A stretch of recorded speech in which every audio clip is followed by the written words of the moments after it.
everyone and welcome back! In this video, we're going to talk about the usage of patronymic in Russian names. Before getting into the specifics about Russian patronymic, let's talk about how Russian names are different from English. Most people in Russian-speaking countries have three names. First name, which in Russian is имя. Имя is the same as the first name in English name.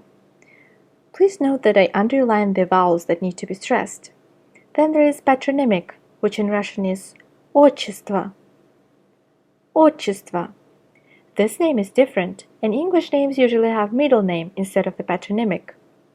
Finally, there is last name, which in Russian is familia. Familia. Again, this is the same as in English surname. Let's look at an example.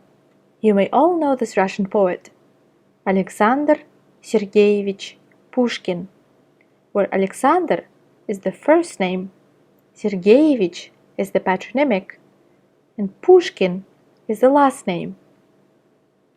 What is patronymic? It's part of the name based on the first name of one's father.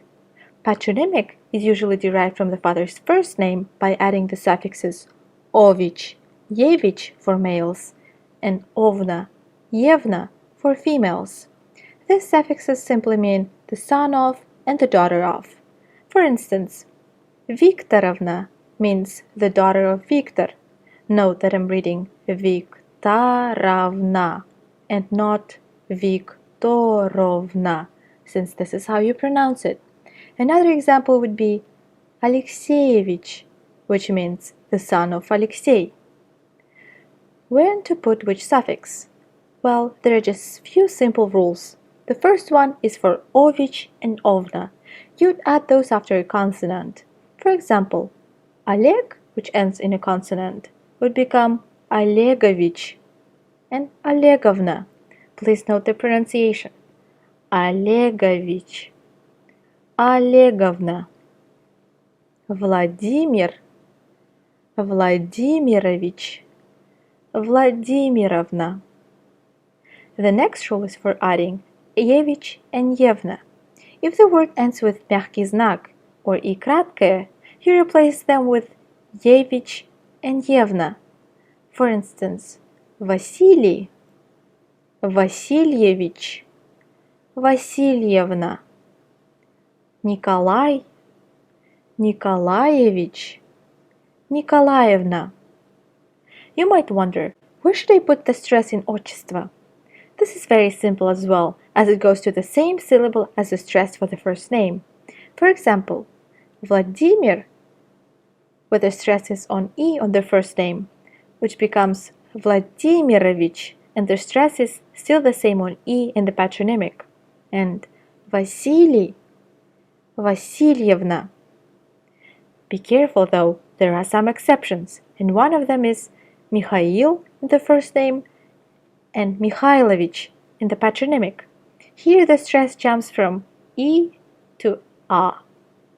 Another important question to address is when to use the patronymic. Well, remember my slide about вы and ты in one of the previous videos? Patronymic better suits the вы case. When the person is older than you or you want to show respect, this is the time to use his or her patronymic. For example, if you have a Russian professor whose first name is Mikhail, you don't want to be tactless and address him by his first name. Instead, you would say Mikhail Sergeyevich, yada yada yada, whatever you want to say. Отчество is used in an informal setting too, but then it's usually contracted. For example, the formal Nikolaevich would get contracted to Nikolaich, or Sergeyevich would get contracted to Sergeyich. Sometimes both the first name and the patronymic are contracted. Most famous contractions are for Alexander Alexandrovich, which becomes San Sanich, and Pavel Pavlovich becomes Pal Palich. Patronymic in the female names is rarely contracted.